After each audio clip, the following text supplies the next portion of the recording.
ខ្ញុំបកណាខ្ញុំសូមក្រាបថ្វាយបង្គំប្រធេរានុធេរៈគ្រប់ព្រះអង្គទីសក្ការៈសូមគោរពសម្ដេចទ្រង់ឯកឧត្តមលោកជំទាវអស់លោកស្រីព្រមទាំងបងប្អូនជនរួមជាតិទាំងក្នុងនិងក្រៅប្រទេសជាទីគោរពនិងជាទីមេត្រីសេចក្តីថ្លែងការណ៍របស់អ្នកនាំពាក្យរាជរដ្ឋាភិបាលអ្នកនាំពាក្យរាជរដ្ឋាភិបាលសូមជម្រាបជូនសាធារណជនមេត្តាជ្រាបថាកាលពីថ្ងៃទី15ខែតុលាឆ្នាំ2025បណ្ដាញសារព័ត៌មានថៃមួយចំនួនបានចុះផ្សាយដោយស្រង់សម្ដីមន្ត្រីយោធាថៃដែលអះអាងថាកន្លែងណាដែលទាហានថៃបានដាក់ជើងជន់គឺជាទឹកដីរបស់ថៃការអះអាងបែបនេះគឺចង់សំដៅទៅលើភូមិព្រៃច័ន្ទឃុំអូ3ជាន់ស្រុកអូជ្រៅខេត្តបន្ទាយមានជ័យដែលពួកគេបានដាក់បន្លាលួសកាលពីថ្ងៃទី13ខែសីហាឆ្នាំ2025ហើយបានឈូសឆាយនិងរាវមីននៅទីនោះជាឯកតោភាគីអ្នកនាំពាក្យរាជរដ្ឋាភិបាលសូមបញ្ជាក់ជូនថាព្រំដែនកម្ពុជានិងថៃគឺជាព្រំដែនអន្តរជាតិរវាងរដ្ឋនិងរដ្ឋដែលត្រូវបានកំណត់ដោយអនុសញ្ញាឆ្នាំ1904និងសន្ធិសញ្ញាឆ្នាំ1907ព្រមទាំងផែនទីខ្នាត1លើ200,000និងមានបង្គោលព្រំដែនចំនួន74បង្គោលដែលត្រូវបានបោះកាលពីជាង100ឆ្នាំមុនខ្សែព្រំដែននេះមានតម្លៃផ្លូវច្បាប់រឹងមាំដែលត្រូវបានការពារដោយធម្មនុញ្ញអង្គការសហប្រជាជាតិនិងច្បាប់អន្តរជាតិដែលមិនអាចត្រូវបានកែប្រែ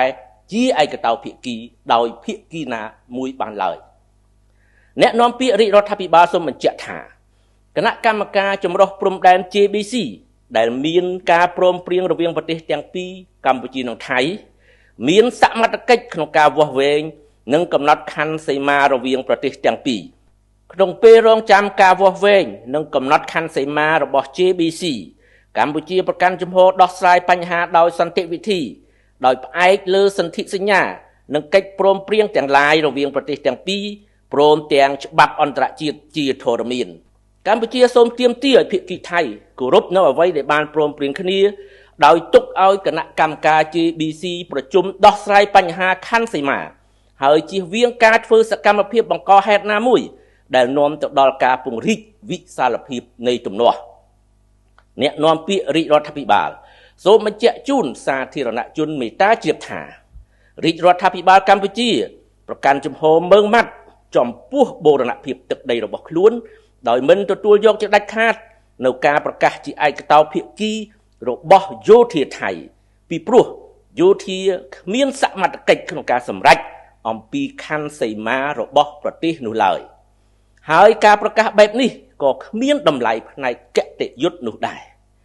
បើទោះបីជារាជរដ្ឋាភិបាលកម្ពុជាសម្ដែងការអត់ធ្មត់នៅក្នុងអំឡុងពេលអនុវត្តកិច្ចព្រមព្រៀងជបាញ់ដើម្បីជៀសវាងការផ្ទុះអាវុធដែលបង្កគ្រោះមហន្តរាយធំធេងដល់ប្រទេសជាតិនិងប្រជាជនទាំងសងខាងប៉ុន្តែរាជរដ្ឋាភិបាលកម្ពុជា